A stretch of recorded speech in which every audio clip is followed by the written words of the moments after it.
தாவேக தலைவர் விஜய் அவர்களுக்கும் சரத்குமார் அவர்களுக்கும் என்ன பிரச்சனை அப்படின்னு தெரியல. ஏன்னா நல்லா இருந்தாங்க இந்த வாரிசு படம் டைம்லலாம் கூட. சரத்குமார் அவர்கள் வாரிசு படத்தில் ஒரு நல்ல ஒரு ரோல் பண்ணியிருந்தார். விஜய் அவர்களை வந்து ஆடியோ லான்ச்சில் புகழ்கிறதும், பதிலுக்கு இவரை வந்து நல்ல ஒரு புகழ்கிறதும், ரெண்டு பேரும் நல்ல ஒரு பாண்டிங்கில் இருந்தாங்க. ஸோ அதுக்கப்புறம் என்ன பிரச்சனை அப்படின்னு பார்த்தோம்னா, இப்போ ரீசெண்டாக இந்த மும்மொழி கொள்கையில் விஜய் அவர்கள் சொன்ன கருத்துக்கு அவர் பதில் தரப்பில் ஒரு விமர்சனம் பண்ணியிருக்காரு. அது சொன்னது பிரச்சனை இல்லை. ஆனால் இவ்வளோ ஒரு நக்கலாக ஒரு விஜய் அவர்கள் மேலே இவ்வளோ ஒரு அட்டாக் வச்சு சொல்லியிருக்க வேண்டாம் தான் தோணுது. என்னென்னா what bro, why bro, it's very wrong bro அப்படிங்கிற மாதிரி கடுமையாக வந்து ஒரு விமர்சனம் பண்ணியிருக்கிறாரு. அதுலேயும் குறிப்பாக ஒரு விஷயம் சொல்லணும் அப்படின்னா, பிரசாந்த் கிஷோர் அவரே வந்து ஒரு ஹிந்தி தெரிஞ்சவர் தான். அவரை கூட்டிகிட்டு வந்து நீங்கள் வந்து இது பண்ணிகிட்ருக்கிறீங்க, வாட் ப்ரோ வை ப்ரோன்னிட்டுருக்கிறீங்க அப்படிங்கிறத வந்து சொல்லியிருக்கிறாரு. சரி, எல்லாருமே என்ன புரிஞ்சுக்கிறாங்க அப்படின்னா, ஹிந்தி எதிர்ப்பு அப்படிங்கிறது இருக்குது. ஆனால் எதுக்கு ஹிந்தி தெரிஞ்சவங்களை வந்து நீங்கள் இது பண்ணுறீங்க அப்படிங்கிற மாதிரி இருக்குது. இது எப்படி இருக்குன்னா, அம்பேத்கர் அவர்கள் வந்து அவருக்கும் ஹிந்தி தெரியும். அதுக்காக வந்து ஹிந்தி பேசுகிறாரு அப்படிங்கிற ஒரு காரணத்தினால வந்து அம்பேத்கரை வந்து வெறுக்க முடியுமா? கிடையாது. ஸோ அது மாதிரி தான் இன்றைக்கி வந்து என்னென்னா, ஹிந்தி அப்படிங்கிறது அது ஒரு திணிப்பாக இருந்தால் அதை வந்து நம்ம வந்து கொஞ்சம் அவாய்ட் பண்ணலாம். அட் த சேம் டைம் ஒட்டுமொத்த இந்தியும் வந்து யாருமே வந்து எதிர்க்கலை. ஸோ அப்படி தான் ஒரு பாலிடிக்ஸ் வந்து நடந்துட்டு. சரி, ஓகே, அந்த பாலிடிக்ஸை வந்து நம்ம தனியாக போய் பார்ப்போம்.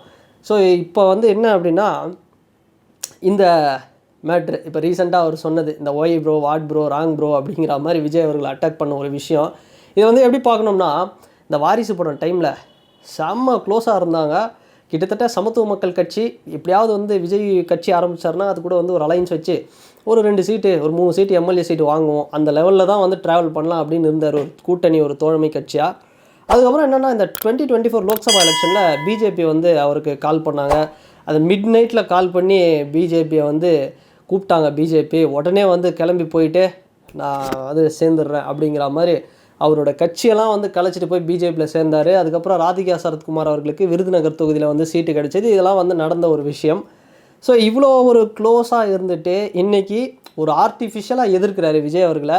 இது வந்து ஒரு தேவையில்லாத விஷயந்தான். ஏன்னா ஒரு சொன்ன டோன் அப்படிங்கிறதெல்லாம் தாண்டி ஏதோ பிஜேபியில் போய் நம்ம சேர்ந்துட்டோம், அதனால் விஜயை வந்து நம்ம எதிர்த்தே ஆகணும் அப்படிங்கிற மாதிரி தான் வந்து இன்றைக்கி வந்து எதிர்த்துட்ருக்கிறாரு.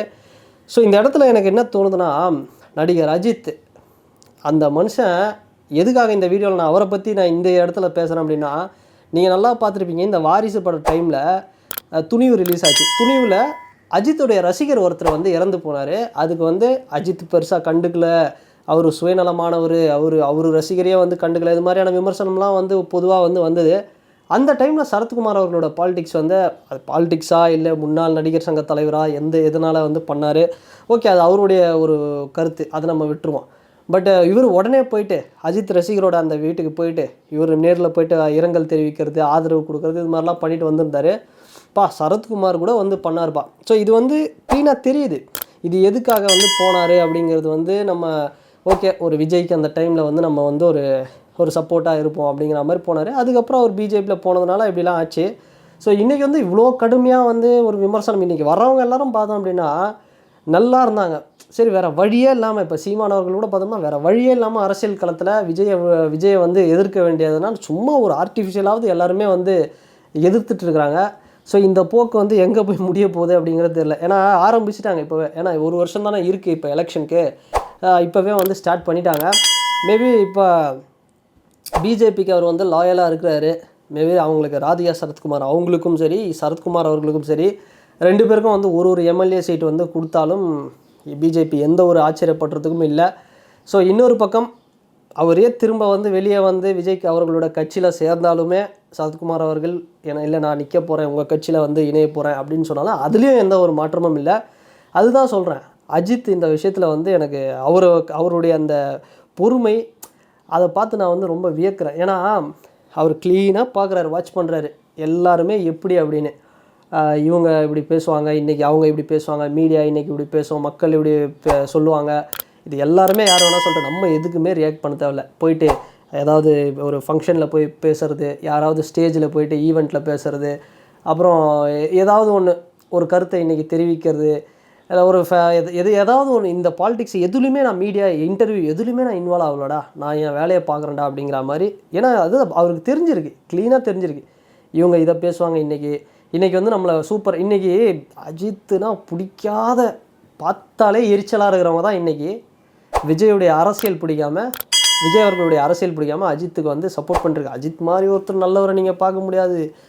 அவர் இப்போவும் பார்த்தோம்னா எதையுமே கண்டுக்கல. அவர் பாட்டு ஓகே நீங்கள் இன்றைக்கி திட்டுவீங்க, நாளைக்கு வந்து திரும்ப வந்து என்ன இது பண்ணுவீங்க, இன்றைக்கி புகழ்வீங்க, எல்லாத்தையுமே கிளியராக பார்த்துட்ருக்காரு.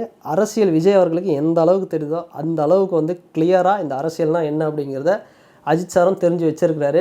ஸோ அதுதான் இது மாதிரி இன்னும் பல பேர் பாருங்களேன், விஜய் அவர்களை வந்து அட்டாக் பண்ணிக்கிட்டு, இன்னொரு பக்கம் வந்து அஜித்தே அவங்களுக்கு உள்ளுக்குள்ளே பிடிக்கலனாலும் பிடிச்ச மாதிரி காட்டிக்கிட்டு விஜய் அவர்களை அட்டாக் பண்ணுன்றதுக்காக வந்து அஜித் அவர்களை தூக்கி பிடிச்சி ஒரு பயங்கரமான பாலிடிக்ஸ் வந்து நடக்க போகுது. ஓகே, சரத்குமார் அவர்கள் இப்படி பேசுகிறாரு, சீமான் அவர்கள் இப்படி பேசுகிறாரு. ஆனால் ஒன்று மட்டும் இந்த வீடியோவில் சொல்லிக்கிறேன், என்னென்னா விஜய் அவர்களுக்கு நேற்று அவருக்கு சப்போர்ட் பண்ணவங்க இன்றைக்கி அப்போஸ் பண்ணுறவங்க, இன்றைக்கி அப்போஸ் பண்ணுறவங்க சப்போர்ட் பண்ணுறாங்க, இது மாறும். ஆனால் என்ன தான் வந்து சினி ஃபீல்டில் ஒரு போட்டி இந்த இதுவாக இருந்தாலுமே உண்மையாக அவருக்கு மற்ற நடிகர்களுடைய ரசிகர்கள் எந்த அளவுக்கு அவருக்கு சப்போர்ட் பண்ணுறாங்கன்னு தெரியல, அவருக்கு உண்மையாக அவருடைய ரசிகர்களுக்கு அடுத்தபடியாக அவருக்கு உண்மையாக சப்போர்ட் பண்ணுறவங்க one and only Ajith sir fans மட்டும்தான். அந்த அளவுக்கு வந்து நிறைய பேர் பார்த்துருப்பீங்க, தலை ரசிகன் தளபதி தொண்டன் அப்படிலாம் வந்து போஸ்டர் வச்சிட்ருக்காங்க. ஸோ அந்தளவுக்கு ஒரு பாண்டிங் இருக்குது. ஸோ இந்த ஒரு ரிலேஷன்ஷிப்குள்ளே ஒரு பிரேக் வராத அளவுக்கு ரெண்டு பேருடைய ரசிகர்களும் விஜய் அவர்களுடைய தொண்டர்களும் அஜித் அவர்களுடைய ரசிகர்களும் தேவையில்லாமல் இந்த சோஷியல் மீடியாவில் இது மாதிரியான நெகட்டிவிட்டியெல்லாம் பண்ணாமல் இருந்தால் ரொம்ப ஒரு ஹெல்த்தியான ஒரு சொசைட்டியாக இருக்கும் அப்படிங்கிறதுக்காக தான் இந்த ஒரு வீடியோ அப்படிங்கிறது.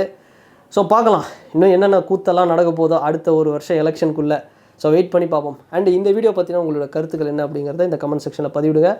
அண்ட் இந்த வீடியோ உங்களுக்கு பிடிச்சிருந்ததுன்னா லைக் பண்ணுங்கள், ஷேர் பண்ணுங்கள், கமெண்ட் பண்ணுங்கள், சப்ஸ்கிரைப் பண்ணுங்கள். அண்ட் வேறு ஒரு வீடியோவில் வேறு ஒரு கான்டென்ட்டில் நான் உங்களை பார்க்குறேன். பாய்.